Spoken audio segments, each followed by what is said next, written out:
আসসালামু আলাইকুম ভিউয়ার্স, আশা করি আপনারা সকলেই অনেক ভালো আছেন।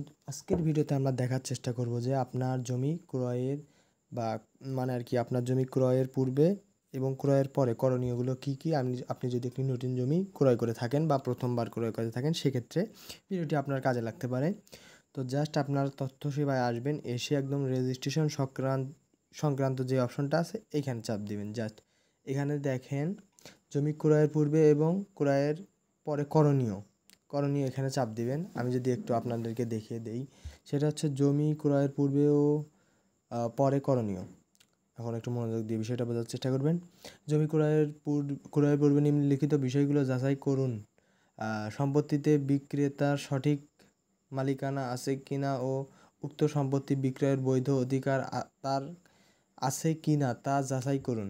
বিক্রেতার নিকট থেকে দলিল খতিয়ান এবং পর্চা নিয়ে পর্যায়ক্রমে রেজিস্ট্রেশন অফিস, ভূমি অফিস ও সেটেলমেন্ট অফিসে গিয়ে এগুলোর সঠিকতা যাচাই করতে হবে। মানে আপনি যে জমিটা কিনবেন, দলিল খতিয়ান, পর্চা এবং এগুলো আপনাকে রেজিস্ট্রি অফিসে গিয়ে আপনাকে সব যাচাই করতে হবে এবং ভূমি অফিস, সেটেলমেন্ট অফিসে গিয়ে সতর্কতা যাচাই করতে হবে।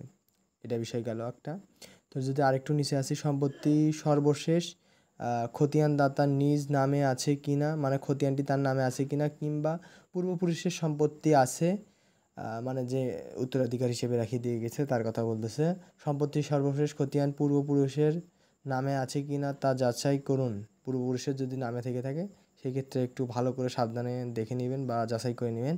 কারণ সম্পত্তি হস্তান্তর আইন 1882 এর 53C ধারা মোতাবেক কোনো সম্পত্তি উত্তরাধিকার ব্যতীত অন্যভাবে সম্পত্তির মালিক হয়ে থাকলে রাষ্ট্রীয় অধিগ্রহণ ও রাজস্বত্ব আইন 1950 এর অধীন তার নিজ নামে সর্বশেষ খতিয়ান না থাকলে অথবা উত্তরাধিকার সূত্রে সম্পত্তির মালিক হয়ে থাকলে তার নিজ নামে বা পরবর্তী নামে সর্বশেষ খতিয়ান প্রস্তুত করা না থাকলে কোনো স্থাবর সম্পত্তি বিক্রয় করতে পারবে না। মানে স্থাবর সম্পত্তি বিক্রি করতে পারবে না যদি ওয়ারিশের নামে যদি থেকে থাকে। আপনি যদি তার ওয়ারিশ না সত্ত্বেও হুট করে আপনি কিনে ফেলেন, এগুলো দেখে নেবেন। তো যদি অন্য কোনোভাবে ক্রয় হয় তবে তা অবৈধ হবে, তাহলে আপনি একটা ফ্রডের মধ্যে পড়ে যাবেন যদি এই নিয়ম এইটার মধ্যে পড়ে।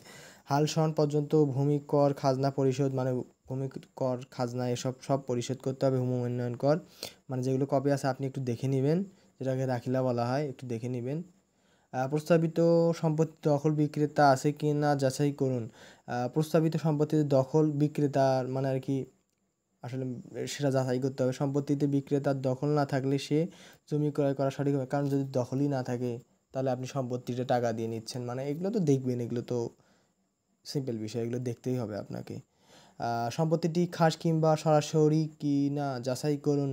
সহকারী বা খাস সম্পত্তি বিধিগতভাবে ক্রয় বিক্রয় শাস্তিযোগ্য অপরাধ, মানে বুঝছেন না? খাস সম্পত্তি যদি আপনি ক্রয় করে থাকেন বা সেটা যদি খাস হয়ে যায় সরকারের, তাহলে সেক্ষেত্রে এটা ক্রয় করা যাবে না, আপনাকে সাবধানতা অবলম্বন করতে হবে। অন্য কোনো পক্ষের সাথে বিক্রয় চুক্তি বা বায়নামাপত্র রেজিস্ট্রি করা আছে কিনা, মানে অন্যর সাথে যদি বায়নাপত্র বা আপনার যদি কেউ যদি কোনো বিক্রির কথা বলে থাকে সেই জমিটা, সেটাও খোঁজ নিতে হবে। কারণ এক জমি দুইজনের কাছে বিক্রি করতে পারে, আমাদের বাংলাদেশে এরকম ঘটনা অহরহ ঘটে আসতেছে।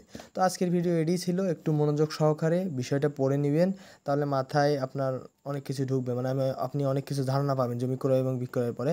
তো আশা করি বুঝতে পারছি এই বিষয়টা। আজকে আমি এখানে বিদায় নিচ্ছি। সুস্থ থাকবেন, ভালো থাকবেন। আসসালামু আলাইকুম।